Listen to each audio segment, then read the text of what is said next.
Hi guys, welcome to our channel Clutch Chemistry, and here is your friend Rajwant. Today we will discuss about MCQs of chapter 1, that is chemical reactions and equations. Only 10 MCQ हमने discuss करने हैं and उसके बाद मुझे नहीं लगता कि आप कोई भी क्वेश्चन चैप्टर 1 का आ जाए MCQ आप उसे छोड़ करके आएंगे। इसके अंदर हर एक टाइप के हर एक तरीके के मैंने आपके क्वेश्चन डिस्कस किए हैं इन्हीं 10 क्वेश्चन के अंदर, और जो कि इम्पॉर्टेंट भी हैं। एंड अगर आपको बेसिक नॉलेज है इस चैप्टर की तो आपका कोई क्वेश्चन इसमें से रहेगा ही नहीं। So let us start.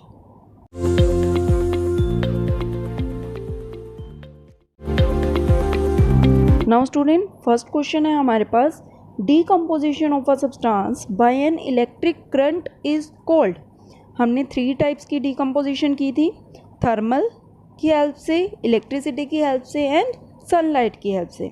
तो इन्होंने यहाँ पर इलेक्ट्रिक करंट की हेल्प से पूछ रखी है, तो इसका आंसर क्या हो जाएगा, electrolytic decomposition reaction, that is it's answer is electrolysis. And now student, second question है हमारे पास, बैलेंस्ड केमिकल इक्वेशन कौन सी नहीं है इनमें से, विच of the following is not a balanced chemical equation. तो अगर आप लोगों ने बैलेंसिंग अभी तक जिन्होंने नहीं की है वो ऊपर आई बटन पर जा कर के बैलेंसिंग कर ले पहले अच्छे से, देन इस क्वेश्चन को आप देखकर ही कह सकते हैं कि कौन सा ऑप्शन होगा इसका। It's option is third one, Fe+3H2O converted into Fe3O4 plus H2। Now student, next question पर प्रोसीड करने से पहले मैं आपको एक असर्शन एंड रीजनिंग के बारे में समझा देती हूँ। एक हमारे पास ऑप्शंस 2 आएंगे वहाँ पर, एक आएगा असर्शन, सेकंड वन आएगा हमारे पास रीजनिंग। असर्शन एंड रीजनिंग से हमने क्या कंसीडर करना है कि असर्शन होगा कि कोई आपको चीज़ बताई गई है एंड उसका रीज़न जो है, उस चीज़ के ऐसा होने का रीज़न होगा हमारे पास रीज़न के अंदर। तो अगर असर्शन और रीज़न दोनों के दोनों सही होंगे और असर्शन जो है उसकी एक्सप्लेनेशन जो रीज़न के अंदर दी गई है, अगर उसकी एक्सप्लेनेशन ठीक दी गई है तो ऑप्शन ए को हम चूज़ करेंगे। एंड अगर असर्शन एंड रीज़न ट्रू हैं बट उनकी उसके साथ कोई कनेक्शन नहीं है, मीन्स उसका कोई एग्जैक्ट रीज़न नहीं सही दे रखा, दोनों अपनी जगह पर ठीक हैं बट रीज़न उसका सही नहीं है, तो हम ऑप्शन बी चूज़ करेंगे। देन अगर असर्शन ठीक है, रीज़न फॉल्स है, तो हम सी चूज़ करेंगे। एंड अगर असर्शन फॉल्स है और रीज़न ट्रू है तो हम डी ऑप्शन को चूज़ करेंगे। एंड ये मोस्ट इम्पॉर्टेंट है इस तरीके से पूछा जाने वाला क्वेश्चन, एंड मोस्टली आएगा ही आएगा। ऐसे 2 या 3 क्वेश्चन आते ही आते हैं। लास्ट ईयर में भी आया था, जो मैंने जब मैंने प्रीवियस ईयर डिस्कस किए थे उनके अंदर मैंने इन क्वेश्चंस को डिस्कस कर रखा है, आप वहाँ पर जा कर के भी देख सकते हैं। एंड मैंने उसी के ही क्वेश्चंस, उसी के तरीके के क्वेश्चंस जो 2 पेपर हुए थे, मैंने एक पेपर के डिस्कस कर रखा है वहाँ पर, एक पेपर का मैंने यहाँ पर डिस्कस कर रखा है। तो लेट अस स्टार्ट, हम उसको देख लेते हैं अभी।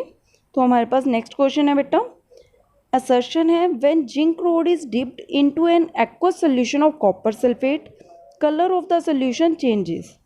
एंड रीजन है, zinc being more reactive displaces less reactive copper from its aqueous solution resulting in the formation of zinc sulphate which is colourless. तो क्वेश्चन क्या कहना चाह रहे हैं, असर्शन है कि जब हम जिंक रोड को कॉपर सल्फेट के सोल्यूशन में डिप करते हैं तो उसका कलर जो है वो चेंज हो जाता है।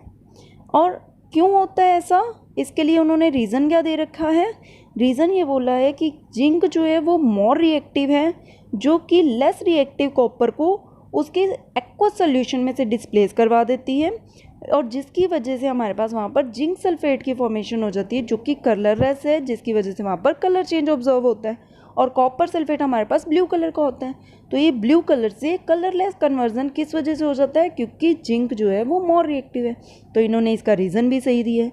तो हमारे पास ऑप्शन जो थे ए और बी में से, ए बी सी और डी में से, तो हमारे पास ऑप्शन क्या आएगा कि असर्शन भी ठीक है, रीज़न भी ठीक है, और रीज़न जो है वो करेक्ट एक्सप्लेनेशन है असर्शन की। So option is a. Similarly आपके पास ये सेकंड क्वेश्चन है, नेक्स्ट असर्शन एंड रीजनिंग का क्वेश्चन है जो कि इम्पॉर्टेंट है, एंड ये प्रीवियस ईयर का भी क्वेश्चन है, एंड मोस्टली ये किसी ना किसी तरीके से ये वाली रिएक्शन को घुमा फिरा करके कहीं ना कहीं पूछा जरूर जाता है। तो अब यहाँ पर हमें इन्होंने किस फॉर्म में पूछ रखा है कि असर्शन है हमारे पास MnO2 प्लस में 4HCl converted into MnCl2 plus में ट्वाइस ऑफ H2O प्लस में Cl2। Is an example of redox reaction. Yes, ये रिडॉक्स रिएक्शन का ही एग्जाम्पल है। सो असर्शन इज ट्रू, क्योंकि हमारे पास यहाँ पर oxidation and reduction simultaneously takes place हो रहे हैं। एंड नेक्स्ट रीज़न के अंदर अगर मैं देखूँ तो रीज़न में वो क्या दे रहे हैं कि HCl जो है वो Cl2 के अंदर रिड्यूस हो रहा है एंड MnO2 जो है वो MnCl2 के अंदर रिड्यूस ऑक्सीडाइज हो रहा है, जबकि इसका उल्टा हो रहा है, जो MnO2 है वो रिड्यूस हो रहा है और जो HCl है वो ऑक्सीडाइज हो रहा है H2O में। So it's reason is incorrect, reason गलत है इनका, बट जो असर्शन था वो ट्रू है। So our option is C.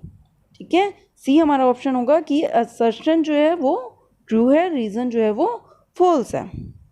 Now student next question है हमारे पास, colour of formed on the surface of copper powder when it is heated in a china dish, red, blue, green and black. जब हम copper को heat कर देते हैं तो उसके ऊपर ब्लैक कलर की लेयर चढ़ जाती है, क्योंकि वहाँ पर रिएक्शन क्या होती है, Cu + O2 changes into CuO, और जो कॉपर ऑक्साइड है वो कैसा होता है, ब्लैक कलर का होता है, जबकि ये रिएक्शन रिवर्सिबल होती है। ठीक है, तो यहाँ पर हमारे पास इसके ऊपर कौन से कलर की लेयर चढ़ जाएगी, ब्लैक कलर की लेयर चढ़ जाएगी, because of the formation of copper oxide. Now student next question है हमारे पास, 7th क्वेश्चन है, following reaction is an example of 4H ammonia + 5O2 changes into 4NO + 6H2O। ठीक है, कि ये किसका एग्जाम्पल है, displacement reaction, combination reaction, redox reaction and neutralization reaction. ये 4 ऑप्शंस उन्होंने दिए और नीचे उन्होंने 2 में से पूछ रखा है कि फर्स्ट और फोर्थ 2 ये दोनों हैं, सेकेंड एंड थर्ड ये दोनों हैं, first and third and fourth कौन कौन से एग्जाम्पल्स हैं इसके। ठीक है, कोई 2 है इनमें से, तो हम देख लेते हैं। एक तो हाइड्रोजन और ऑक्सीजन डला हुआ है, जो कि यहाँ पर एक दूसरे के साथ हाइड्रोजन के साथ ऑक्सीजन रिप्लेस हो रहा है और ऑक्सीजन के साथ हाइड्रोजन रिप्लेस हो रही है, तो एक कहीं ना कहीं यहाँ पर क्या हो रहा है, डिस्प्लेसमेंट रिएक्शन अक्कर हो रही है। सो हमारा ऑप्शन क्या आ सकता है इसमें, फर्स्ट। क्लियर। एंड अगर हम देखें तो यहाँ पर हाइड्रोजन और ऑक्सीजन क्या कर रहे हैं, एक तरीके से ऑक्सीडाइज या रिडक्शन का काम कर रहे हैं। ठीक है, तो जो ऑक्सीडेशन और रिडक्शन करते हैं वो रिएक्शंस हमारे पास रिडॉक्स रिएक्शंस हो जाती हैं, तो ये हमारे पास रिडॉक्स रिएक्शन की तरह भी एक्ट हो रही है। तो इसके हमारे ऑप्शंस कौन कौन से हो जाएंगे, first one displacement and third one redox reaction. So answer is first and third. Now student next है हमारे पास, what happens when hydrogen gas is passed over the heated copper oxide. जो मैंने अभी अभी पीछे बताया था कि जो कॉपर प्लस ऑक्सीजन ऐड करके कॉपर ऑक्साइड बनता है, ये रिवर्सिबल रिएक्शन होती है। कैसे रिवर्सिबल होती है, जब हम कॉपर ऑक्साइड को अगेन हाइड्रोजन में से पास आउट करवा देते हैं, हाइड्रोजन गैस में से, then it will again converted into copper. ठीक है, तो अगर ये वापस कॉपर में कन्वर्ट हो जाएगी तो कॉपर का कलर हमारे पास कैसा होता है, ब्राउन। तो आंसर हमारे पास क्या आ जाएगा, 4 ऑप्शंस में से सेकंड ऑप्शन आ जाएगा हमारे पास, black coating on the surface turns brown, neither blue nor green and ना ही हमारे पास वाइट होगा। ऊपर हमारे पास ब्राउन कलर का होता है तो ये ब्राउन कलर में कन्वर्ट हो जाएगा।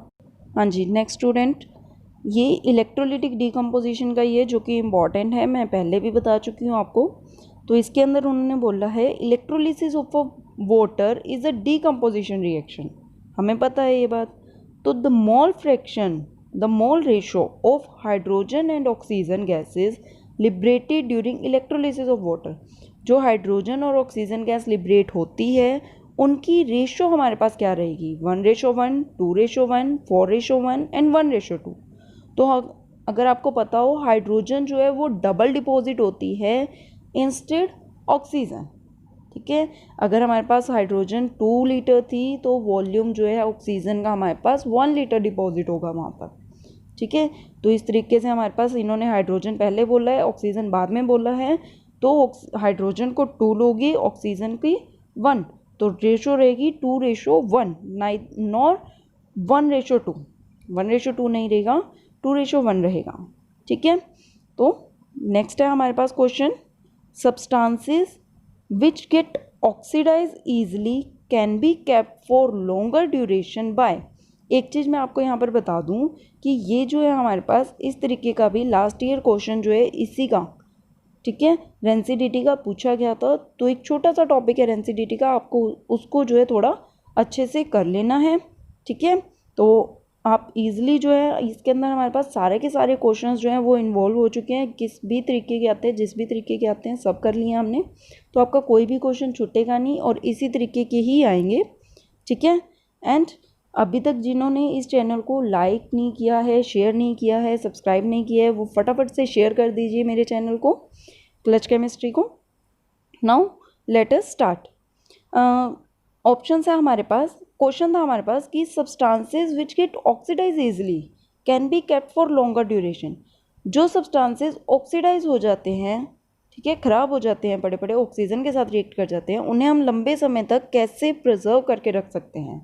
ठीक है, adding oxygen and keeping them in sun for few days, adding nitrogen and keeping them in sun for few days, adding oxygen and keeping them in air tight containers, adding nitrogen and keeping them in air tight containers. तो आपको बहुत easily पता होगा कि जो से ये chips के पैकेट आते हैं ये आराम से सिल जाते हैं, ख़राब हो जाते हैं, तो हम इन्हीं के अंदर क्या करते हैं, नाइट्रोजन गैस को फिल कर देते हैं। ठीक है, और कई बार जैसे हमारा खाना बाहर ख़राब हो जाता है, हम उन्हें एयर टाइट कंटेनर्स के अंदर डाल करके रख देते हैं। तो ऑप्शन हमारे पास क्या आ जाएगा, last one, adding nitrogen and keeping them in air tight containers. हाँ जी, now last question is which of the following are exothermic processes. Exothermic processes कौन से होते हैं, जिनमें हीट इवॉल्व आउट होती है, रिलीज होती है। तो reaction of water with quicklime, yes it is a exothermic reaction, heat evolve out होती है इसमें। डाइल्यूशन ऑफ एन एसिड, जब हम वाटर के बीच में एसिड को ऐड करके डाइल्यूट कर रहे होते हैं तब भी हीट इवॉल्व आउट होती है, हीट बाहर निकलती है। इवेपोरेशन ऑफ वाटर, वाटर को जब हम इवेपोरेट कर रहे होते हैं, नो, वाटर जब वेपर स्टेट में जाता है तो वो वेपर स्टेट में जा रहा होता है, हीट इवॉल्व आउट नहीं हो रही होती। सब्लिमेशन ऑफ कैम्फर, कैम्फर को भी जब हम सब्लिमाइज करते हैं तब भी हीट इवॉल्व आउट नहीं होती। तो फर्स्ट एंड सेकंड ऑप्शन जो है वो एक्सोथर्मिक प्रोसेसेस हैं, so it's answer is first and second.